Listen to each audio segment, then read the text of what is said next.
Subhanahu wa ta'ala bi'tida'i sunnatin nabawiyyati fanahmaduhu wa nastaghfiruhu wa na'udzu billahi min shururi anfusina wa min sayyiati a'malina man yahdihillahu fala mudilla lahu wa man yudlilhu fala hadiya lahu. Asyhadu an la ilaha illallah wahdahu la syarika lahu wa asyhadu anna Muhammadan 'abduhu wa rasuluhu la nabiyya ba'dahu. Fa ya ibadallah usikum wa nafsi bi taqwallahi wa ta'atihi la'allakum tuflihun. Fa qala ta'ala mudhakkiran bidzalika ya ayyuhalladzina amanu taqullaha haqqa tuqatih wa la tamutunna illa wa antum muslimun. Wa qala an-nabiy sallallahu alaihi wasallam, kemudian Nabi sallallahu alaihi wasallam berpesan kepada kita semuanya agar kita senantiasa untuk mengikuti sunnah-sunnahnya. Dan kita dianjurkan oleh Nabi sallallahu alaihi wasallam dalam salah satu hadisnya, ittaqillaha haitsu ma kunta wa asbi'is sayyi'atal hasanata tamhuha wa khaliqin nasa bi khuluqin hasanin. Jamaah salat Jumat Masjid Al-Ikhwan yang dimuliakan oleh Allah Subhanahu wa ta'ala, mari senantiasa kita bermohon kepada Allah Subhanahu wa ta'ala dan memujinya dengan pujian terbaik,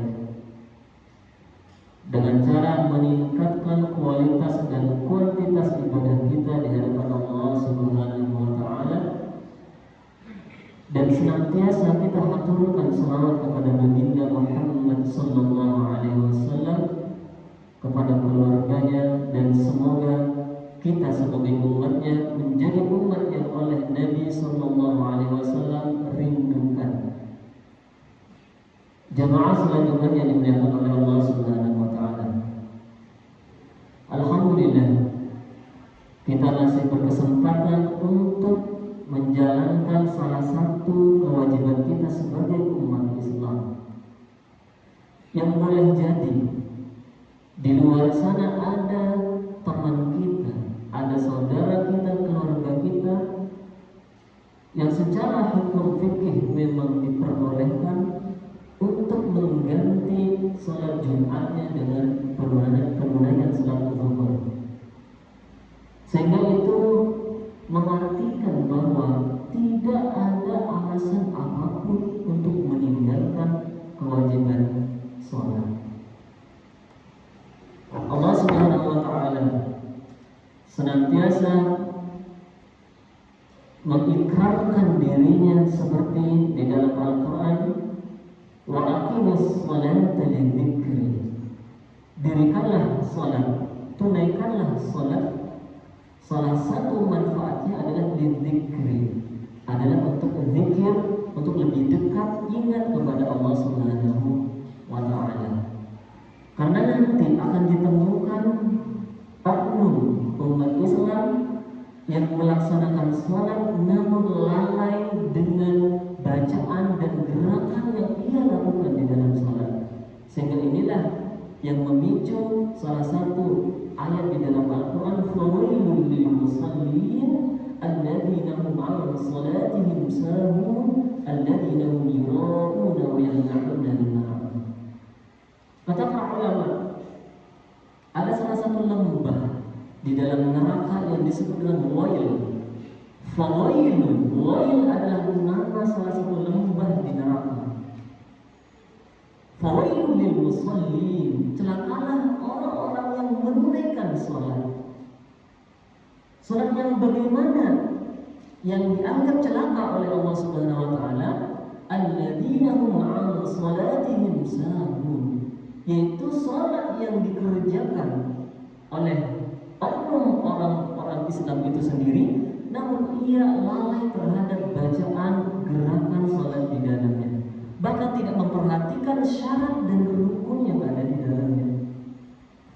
Sehingga perlu dan amat penting bagi kita sebagai ayah barangkali sebagai guru, sebagai saudara, untuk mengajarkan kepada anak-anak kecil bagaimana kaifiyatul wudu as-sahih, bagaimana cara berwudu yang benar, bagaimana taharah bersuci yang benar.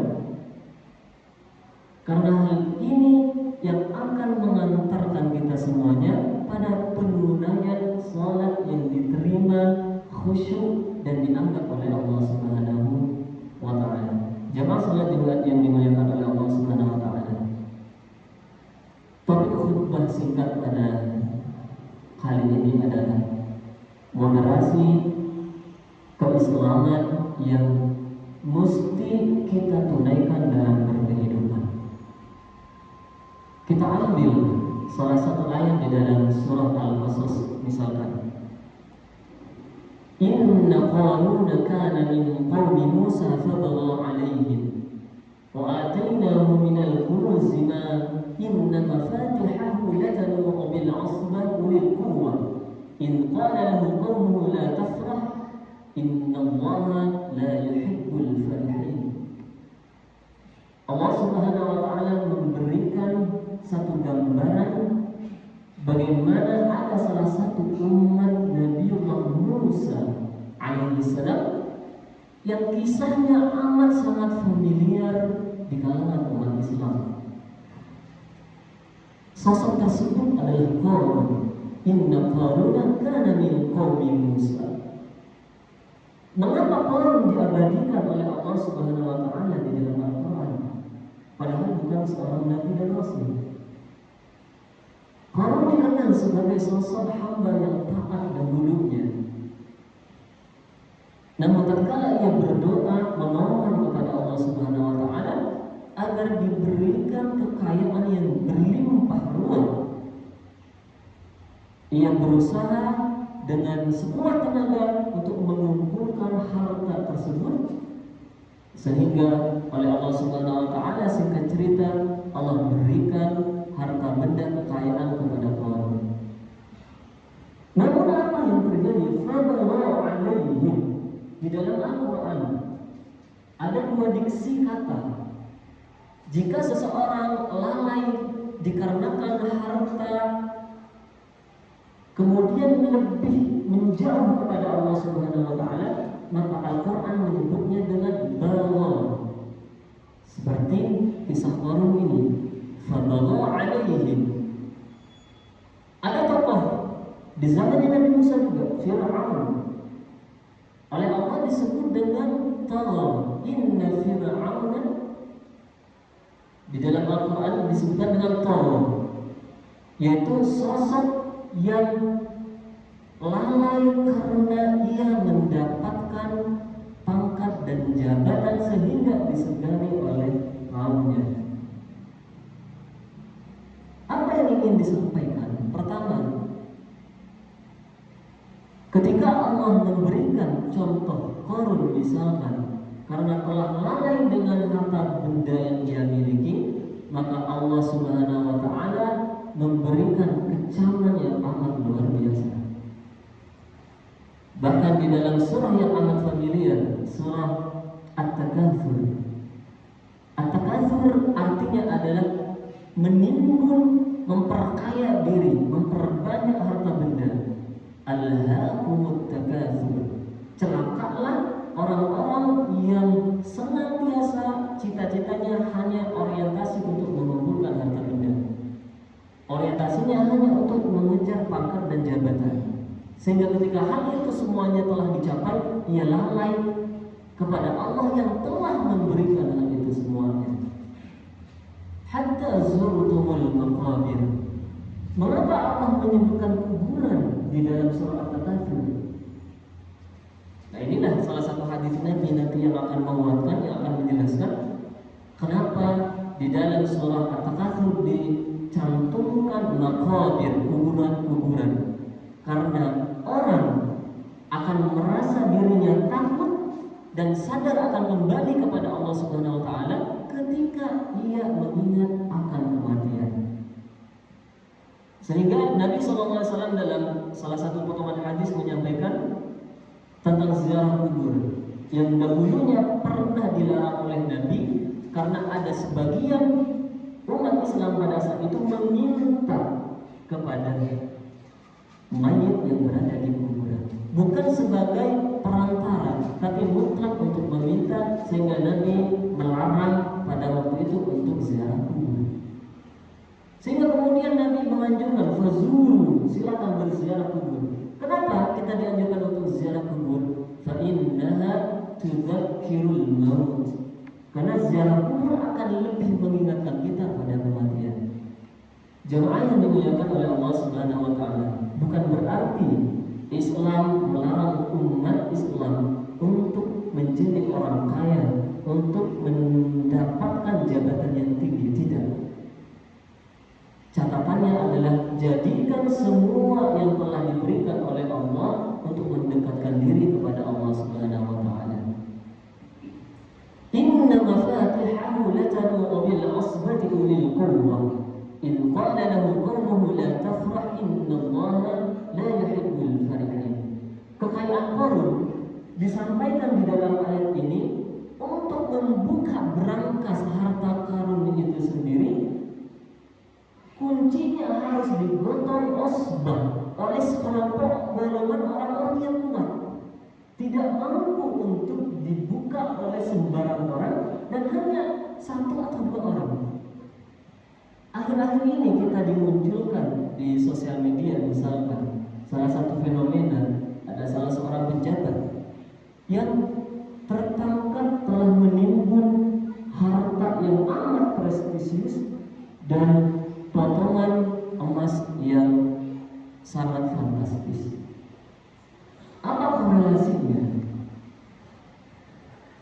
Di sini kita dianjurkan oleh Allah agar harta benda, jabatan, dan apapun yang diberikan oleh Allah harus kita betul-betul gunakan untuk kebaikan.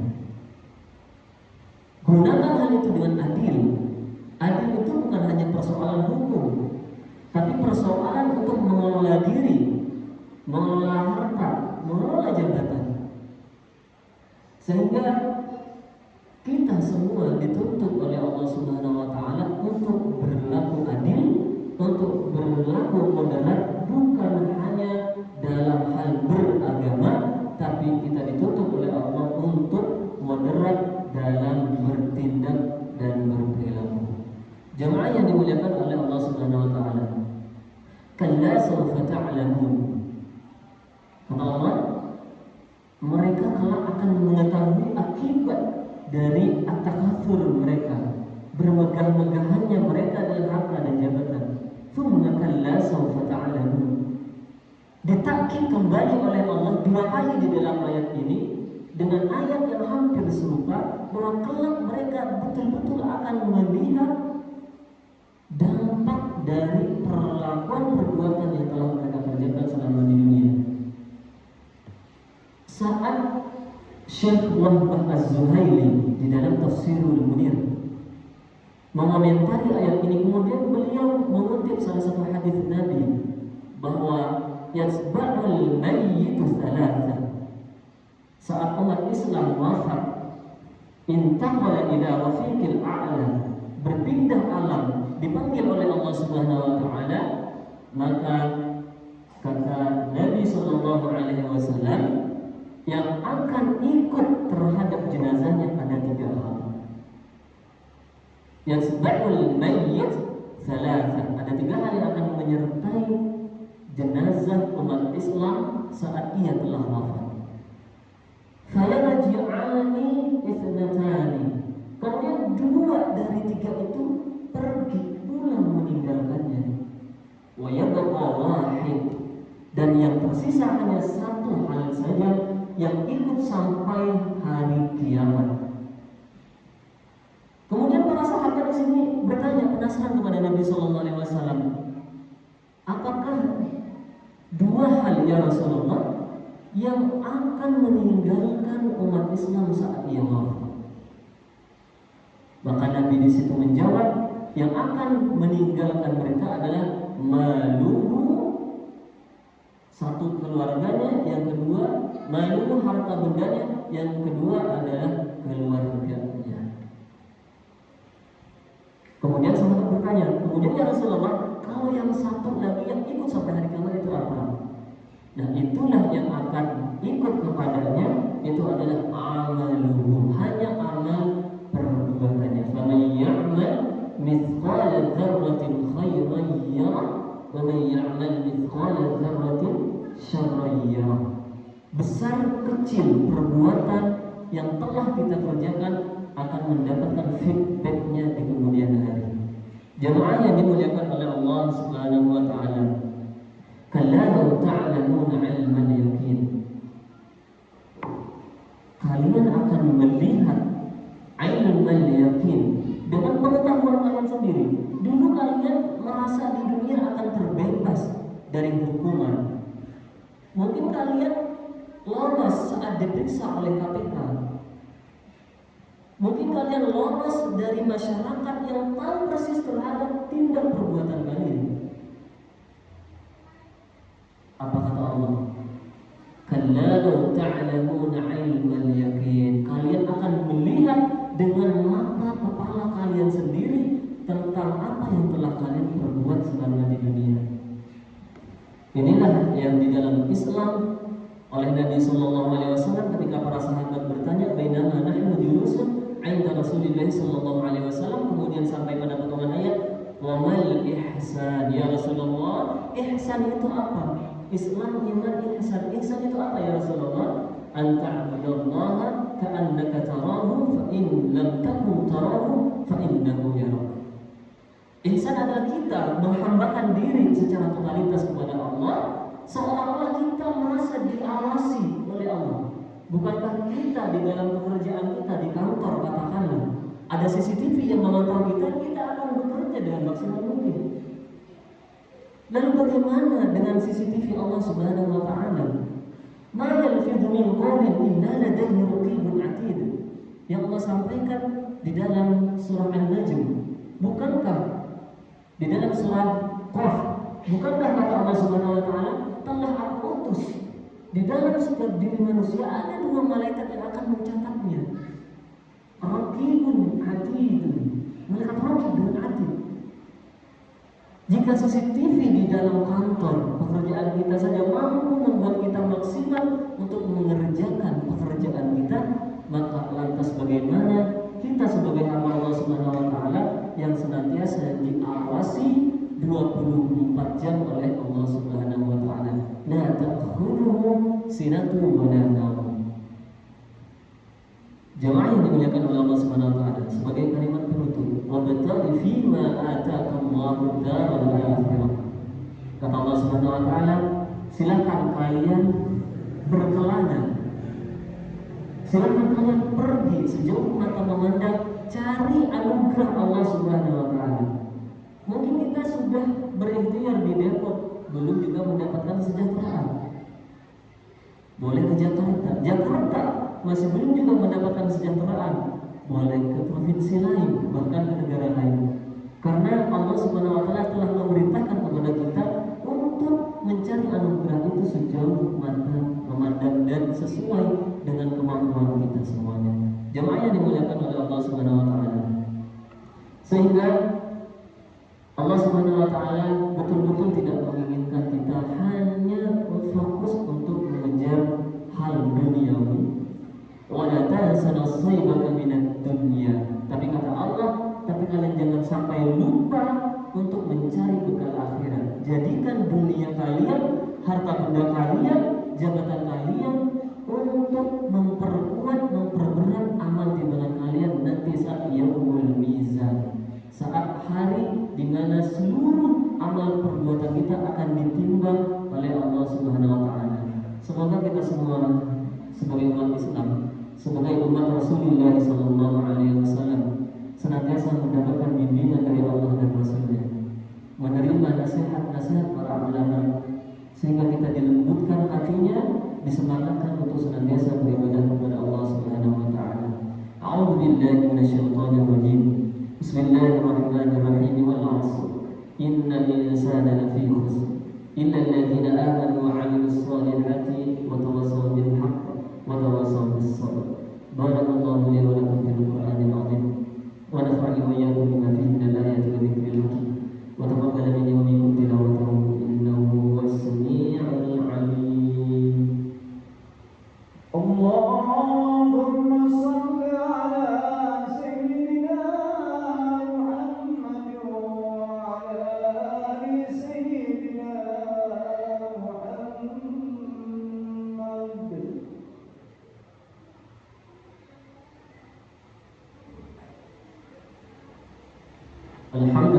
رب العالمين وبه نستعين على أمور الدنيا والدين والصلاة والسلام على سيدنا وقدواتنا وشفيعنا محمد صلى الله عليه وسلم وعلى آله وأصحابه وأزواجه وذريته وأمته أجمعين إلى يوم الدين أما بعد فيا عباد الله اتقوا الله فيما أمر وانتهوا عما نهى واعلموا أن الله أمركم بأمر بدأ فيه بنفسه وثنى بملائكته بقدسه وقال تعالى إن الله وملائكته يصلون على النبي يا أيها الذين آمنوا صلوا عليه وسلموا تسليما اللهم صل وسلم وبارك على سيدنا محمد وعلى